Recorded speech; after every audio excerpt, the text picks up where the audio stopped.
Tell me something. When was the last time you stopped long enough to hear the sound of your own existence? Not the noise of your thoughts, not the echo of what the world wants from you, not the stories you rehearse about who you're supposed to be or what you should have figured out by now. I mean you, the one beneath all of that. When was the last time you sat still long enough to feel the truth you keep outrunning? The moment you stop running from yourself, something ancient awakens, something honest, something free. And maybe right now, you are closer to that moment than you've ever been. We don't begin life running. We begin wide-eyed, open, curious about everything, unafraid to feel.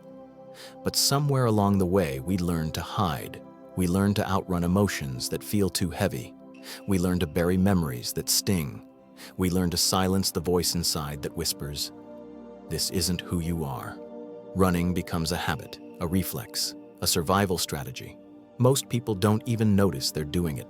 They wake up already in motion, running into their thoughts, running into work, running into distractions, running into the arms of expectations that were never theirs to carry. Running becomes the only language they know to speak to their own pain. But here's the truth. You cannot outrun yourself. You can only exhaust the body and numb the heart until something finally breaks open. The storm. Within inside you, there is a storm. A swirl of old emotions, old fears, old disappointments you never knew how to hold. Some of them belong to you. Some were handed down to you. Some you picked up because you didn't know any better. But they live in you now, shaping your thoughts like a constant weather pattern. Some days the storm feels like anxiety, heavy clouds pressing against the ribs. Some days it feels like anger, lightning looking for somewhere to land. Some days it feels like numbness, as if the storm has rained so long you can't remember what sunlight feels like. And yet, even here, even in the thick of your own weather, there is something quietly watching. A presence, a witness, a deeper self who is not touched by the rain. Because you are not the storm, you are the sky it moves through. The moment this becomes more than an idea, the moment you feel it, your entire inner world shifts. The escape patterns. Running takes many shapes. For some, it looks like staying busy so they never have to be alone with their mind. For others, it's perfectionism, constantly fixing, improving, never resting. Some run into relationships, trying to lose themselves in another person's attention. Some run into isolation, believing distance equals safety. Some run into food, into scrolling, into achievements, into spiritual bypassing, or into silence that's not peace, but avoidance. And every time, the running whispers the same lie. If I can just get a little farther, a little faster, if I can just escape this feeling, then I'll finally be okay. But here's the paradox. The feelings you run from are not chasing you. They are trying to catch up so they can finally be held. Pause for inner reflection. Take a breath. Not the shallow breath your body takes on autopilot while your mind spins through its stories. A real breath. A slow, conscious breath. In through the nose. Hold. Out through the mouth. Now again. Slower. Feel the weight of your shoulders. The tension in your jaw. The tightness in your chest where you've been carrying too much. Let your awareness soften into those places. No judgment, no fixing. Just noticing. This is how running begins to end. Not in some dramatic moment of awakening, but in small moments of honest presence. The truth about pain. Pain is not your enemy. Pain is unprocessed truth. A truth that was too heavy when you first felt it. A truth that didn't know where to go, so it stayed inside you, waiting. Every emotion you avoid simply waits its turn to be acknowledged. Fear waits. Grief waits. Anger waits. Shame waits. Loneliness waits. Not to punish you, but because these emotions were created to move through you, not be trapped within you. And here is the gift. The moment you stop running and turn toward what hurts, you awaken the part of you that is stronger than the pain itself, the part that is capable of holding it with compassion and clarity, the self you keep avoiding. A strange thing happens when you stop running long enough to feel. You meet yourself. Not the constructed identity shaped by expectations, not the mask you show the world, not the story you tell yourself about your past or your future. You meet the self who exists beneath everything you've survived, the self who witnessed every heartbreak, every mistake, every fear, every moment of growth. This self is quiet, not because it lacks strength, but because it does not need attention to know its own worth.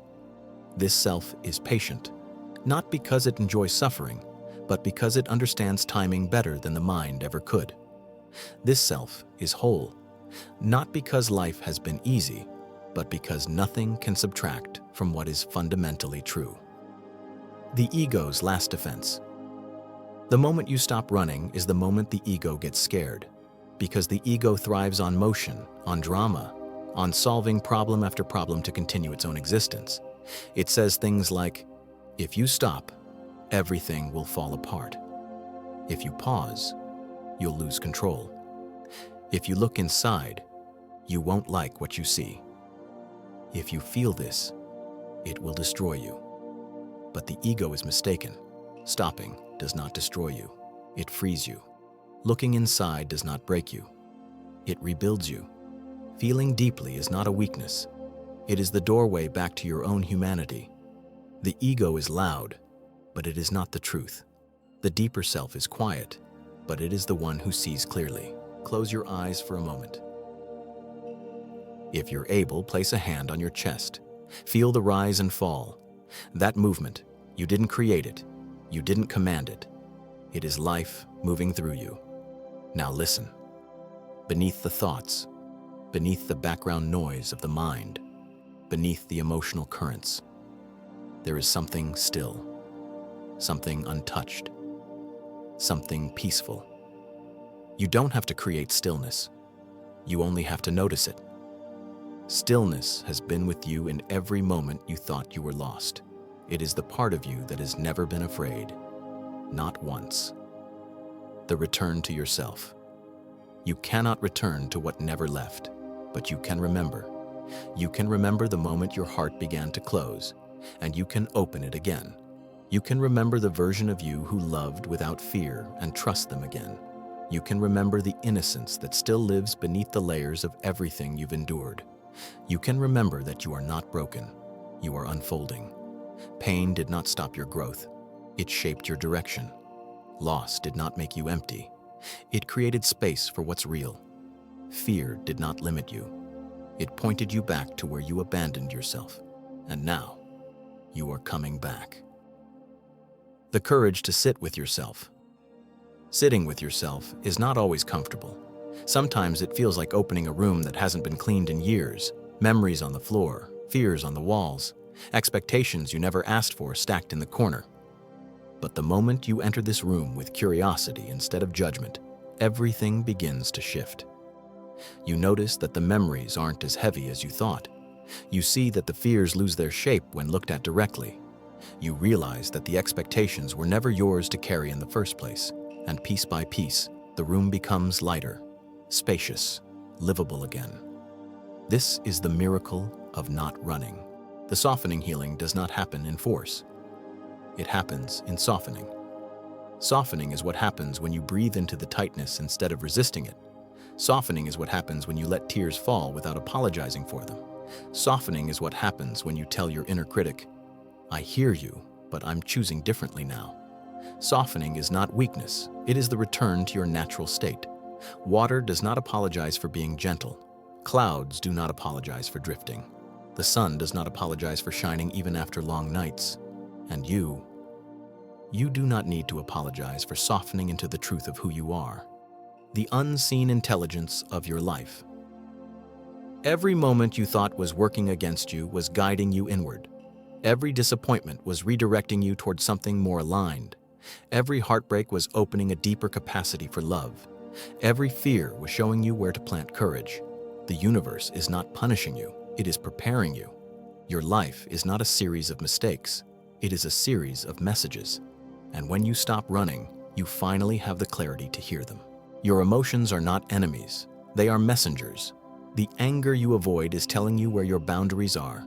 The sadness you numb is reminding you what you cared about. The anxiety you fight is trying to show you where something is out of alignment. The emptiness you fear is inviting you to create space for something real. Emotions are not asking to control your life. They are asking to be acknowledged, and the moment you listen, they soften. The moment you honor them, they release. The moment you allow them to exist, they finally say what they came to say, and then leave peacefully. The moment of turning inward. Imagine for a moment you are standing at the edge of a forest. Behind you is everything you've been running from. Ahead of you is the unknown, dark, quiet, unfamiliar. But this time, instead of running back into the chaos, you walk forward. You step into the forest, into the unknown, into yourself. With each step, the noise fades, the fear loosens, the heart steadies. This is what happens when you turn inward. The mind becomes less convincing. The emotions become less overwhelming. The truth becomes more accessible. You realize you are not lost in the forest of your inner world. You are being led, the awakening of self-kindness. Stopping the run is not just an act of courage, it is an act of kindness. Kindness toward the parts of you that never felt seen. Kindness toward the younger version of you who carried burdens alone. Kindness toward the mistakes you made when you didn't know better. Kindness toward the body that has kept you alive through every storm. Self-kindness is the soil in which transformation grows. You don't heal because someone approves of your progress. You heal because you finally choose to treat yourself like a being deserving of care. And that choice awakens everything. The inner expansion. There comes a moment in every spiritual journey when the edges of who you thought you were begin to dissolve. You feel wider than your history, bigger than your fear, more open than your past limitations. Not because your problems disappeared, but because you expanded beyond the version of you that created them. This expansion feels like breathing a little deeper, thinking a little clearer, feeling a little softer, trusting a little more. You begin to notice space where there used to be pressure. You begin to notice choice where there used to be automatic reactions. You begin to notice peace where there used to be chaos. This is not a destination. It is a remembering. The moment it happens, and then it happens. Not dramatically, not with fireworks, not with some profound revelation you can explain to others. It happens quietly. One evening, you sit alone, and instead of reaching for a distraction, you breathe. One morning, you feel something rising in your chest, and instead of pushing it down, you let it move. One day, you think of someone who hurt you deeply, and instead of tightening, your heart softens. One moment, you look at yourself, and instead of judgment, you feel understanding. This is the moment you stop running, not because the pain is gone, but because you finally know you are strong enough to meet it. The new way of being. When you stop running, you stop abandoning yourself. You stop negotiating your worth. You stop performing for acceptance.